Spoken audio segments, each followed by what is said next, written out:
Buenas. Hoy, como dijimos ayer en Instagram y en YouTube, vamos a hacer un capítulo extra, especial, recopilatorio, como queráis llamarlo. No vamos a empezar todavía por el primer capítulo del Éxodo, aunque hay bastantes ganas, sino que vamos a leer un resumen del Génesis. Este resumen figura en la propia Biblia que estamos leyendo, así que no nos vamos a inventar nada. La Biblia, por cierto, por si queréis saberlo, es la versión oficial de la Conferencia Episcopal Española, la Biblia católica, evidentemente. ¿Por qué hacemos esto ahora? Y además lo hacemos, por cierto, en el mismo sitio en el que empezamos aquel primer día, hace 50 días, o 50 capítulos, que hemos subido un vídeo al día sin parar. No hemos fallado ningún día, que es un pedazo de logro, a pesar de todo, de los trabajos, de los viajes y cualquier cosa. A ver si seguimos así, sin parar. Ese es el plan. Será muy difícil, pero si Dios quiere lo conseguiremos. Eso, ¿por qué lo hacemos? Pues porque no se nos había ocurrido al principio. El plan era leer simplemente todos los capítulos. Ha habido gente que nos ha dicho que estaría bien un poco de interacción con la gente y con el público. Pues bueno, esta es una pequeña manera de hacerlo. Ya sabéis que siempre que queráis comentar algo, preguntar algo, lo que sea, aunque sea, Sergio, Dios mío, ¿cómo te ha dado por hacer esto? Preguntadlo, no pasa nada.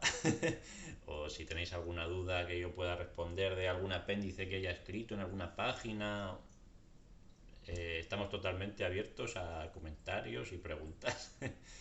Bueno, y eso, así celebramos un poco también que hayamos llegado hasta aquí sin parar ningún día, que ha sido un logro. Así que vamos allá. Génesis, introducción. Génesis es el título que la Biblia griega dio al primer libro del Pentateuco. Los judíos lo denominan Bereshit, al principio, que es la expresión que encabeza la obra. El Génesis es el libro de los orígenes. En él laten algunos de los grandes interrogantes de la humanidad acerca del cosmos, de la vida y de la muerte, del bien y del mal. Narraciones y genealogías. Desde el punto de vista formal, el Génesis se compone principalmente de narraciones y genealogías. Las narraciones versan sobre los orígenes del mundo y de la humanidad, y sobre los orígenes de Israel. Las primeras poseen algunos rasgos míticos, como ocurre en los textos correspondientes de las literaturas del entorno. En cambio, las narraciones sobre el origen de Israel tienen más bien un carácter legendario. Se trata de narraciones cortas, de tipo popular y familiar, relativas a los antepasados de Israel. Entre los personajes de los 11 primeros capítulos destacan Adán y Noé. El término Adán unas veces se refiere al ser humano en general y otras al primer hombre. Noé es el prototipo de hombre justo, que obtiene el favor de Dios y hace todo lo que Dios le manda. Si Adán representa a la humanidad creada por Dios, Noé es el representante de la humanidad salvada por Dios del diluvio. En esta perspectiva, Noé aparece como un nuevo Adán. Los protagonistas de Génesis 12 a 50 son Abraham, Isaac, Jacob y José. La historia de Abraham está determinada por la promesa, de la que dependen también sus descendientes más próximos y lejanos. Isaac es el hijo esperado de la promesa, y Jacob es el elegido por Dios para continuar las promesas divinas. José es presentado como un modelo de sabiduría, que triunfa en todo cuanto emprende, porque Dios está con él. Algunas figuras femeninas, como Eva, Sara, Rebeca, Lía y Raquel, desempeñan también un papel relevante en las narraciones. La historia de todos los personajes humanos aparece marcada por la intervención divina. En realidad, Dios es el protagonista clave de todo el libro. Las genealogías son listas de antepasados de una persona o de un grupo humano. En las culturas del antiguo Oriente Próximo, las genealogías servían para legitimar las dinastías reales. Análogamente, las genealogías del Génesis se orientan a trazar distintas líneas familiares, así como a legitimar la línea principal, que camina inexorablemente desde Adán hasta Jacob y sus hijos, los antepasados de las 12 tribus de Israel. A pesar de las diferencias formales y de contenido, las genealogías y las narraciones del Génesis poseen un elemento esencial en común, su interés en las cuestiones familiares. Las genealogías son un tipo especial de exposición en el que tanto la continuidad en el tiempo como la unión de los grupos se expresan mediante los lazos de sangre.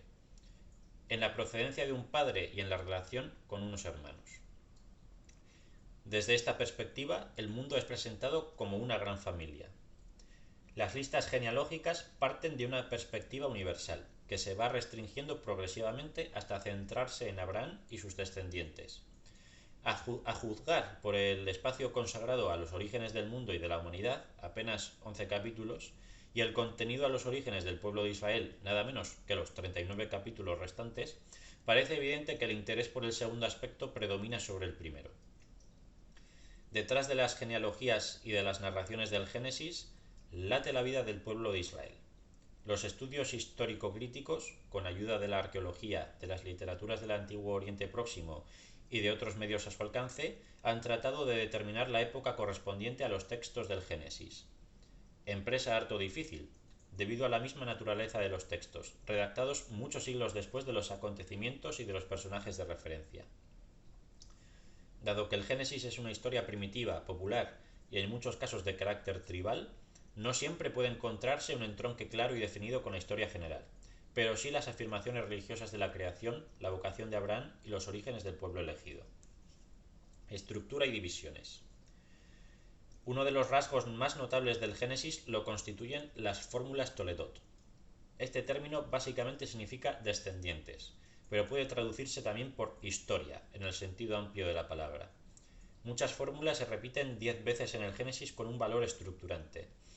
Sin lugar a duda, las fórmulas Toledot son la mejor señal lingüística para estructurar y dividir todo el libro. Las recogemos en el siguiente cuadro general. 1. Historia del cielo y de la tierra, capítulo 2, versículo 4. 2. Descendientes de Abraham, capítulo 5, versículo 1. 3. Historia de Noé, 6, 9. 4. Descendientes de los hijos de Noé, 10, 1. 5. Descendientes de Sem, 11, 10. 6. Descendientes de Teraj, 11, 27. 7. Descendientes de Ismael, 25, 12. 8. Descendientes de Isaac, 25, 19. 9. Descendientes de Esaú, 36, 1. Y 10. Descendientes de Jacob, 37, 2. De las 10 fórmulas anteriores, 4 van seguidas por genealogías narrativas, 3, 6, 8 y 10, y otras 5 por genealogías enumerativas, 2, 4, 5, 7 y 9. La fórmula Toledot de Génesis capítulo 2, versículo 4, primera parte, encabeza también una narración, aunque en realidad funciona más bien como puente entre las narraciones de 1, versículo 1 a 2, versículo 3, y 2, versículo 4, segunda parte, a 4, versículo 26, remitiendo tanto a lo que precede como a lo que sigue. Además, es la única que no se refiere a un personaje.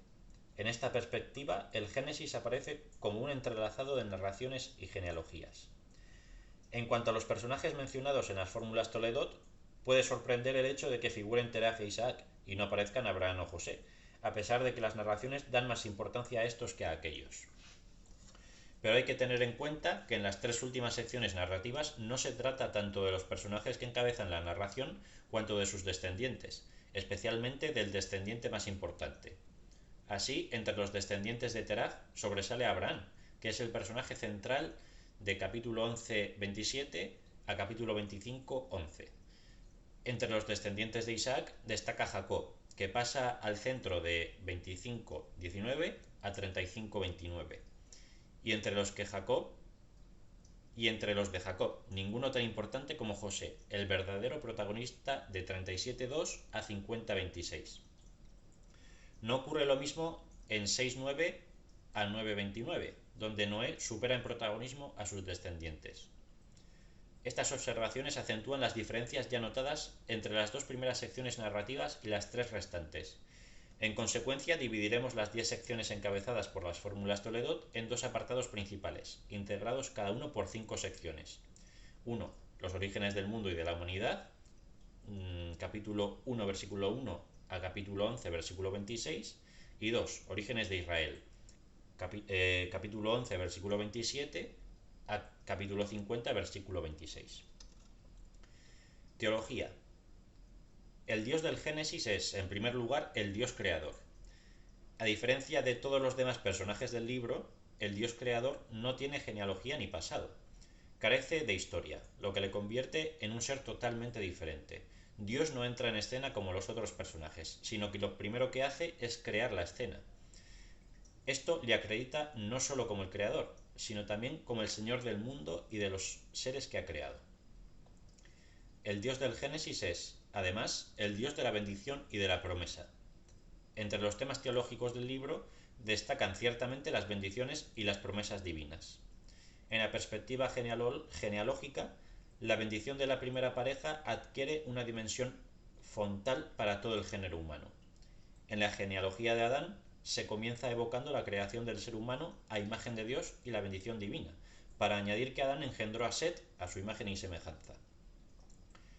La genealogía de Génesis capítulo 5 alude así a la transmisión de la imagen y de la bendición divina a través de los hijos, desde Adán hasta Noé. Se percibe aquí la función teológica de la genealogía. Dios bendice también a Noé y a sus hijos, Sem, Cam y Jafet. Sem conecta directamente, por un lado, con Noé y por otro con Terah, padre de Abraham. La historia de este comienza bajo el signo de la bendición y de la promesa. 5 veces se repiten los términos bendecir y bendición, en 12, 2 a 3. Bendiciones de este tipo reaparecerán a menudo en Génesis capítulo 12 a 50.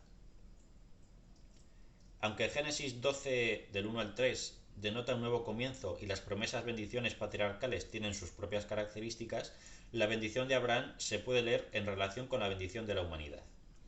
También aquí se refleja la función teológica de las genealogías, consistente en reafirmar la línea principal, la línea escogida por Dios. El Dios del Génesis es también el Dios de la alianza. Primero será la alianza de Dios con Noé, luego la alianza de Dios con Abraham, de la que se conservan dos versiones diferentes, Génesis 15 y 17, y en los tres casos las promesas divinas desempeñan un papel relevante. Un rasgo común a los diferentes aspectos del Dios del Génesis en su preocupación por el ser humano en general y su predilección por sus elegidos en particular. Dios crea al hombre a su imagen y semejanza, convirtiéndolo así en un representante en la tierra. Desde el momento mismo de la creación, Dios manifiesta una relación especial con el ser humano, que solo se verá alterada por el pecado. Cuando crece la maldad del hombre sobre la tierra, Dios decide borrar al hombre de la superficie de la tierra. Pero Noé, el justo, obtiene el favor de Dios. De él surge una humanidad nueva, en la que se entroncan los antepasados de Israel. A través de Abraham y sus descendientes, la promesa y la bendición alcanzarán a todas las familias de la tierra.